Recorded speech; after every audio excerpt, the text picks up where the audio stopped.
Unya karon kay lami man kan susudaan ka nagluto man ni si Kulot og adobong lamang loob. Nakabalon mo. Dire na matik na. Uli trabaho ni kaon dayon pag-abot nang lungkab ta sa kusina tin, nang lungkab ko tiya. Dahil nang lungkab ko diha sa inyong kusina. Na may adobo. Matik na kubon ta na napisuka o nga. Grabe kong suka Halang pod. Sibuyas ug ahos, tapay lemonsito.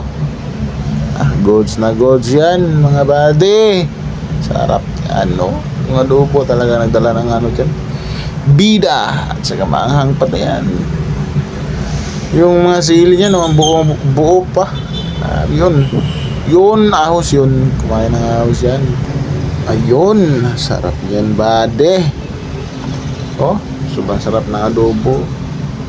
Shout out pala sa mga followers natin dyan kahit bago pa lang tayo pero sinusuportahan nyo pa rin ako. Shout out sa inyong lahat, sa mga share ko dyan at sa mga likers ko dyan. Maraming salamat po sa inyong lahat. At tara po, kainan po tayo. Ayun, sarap po.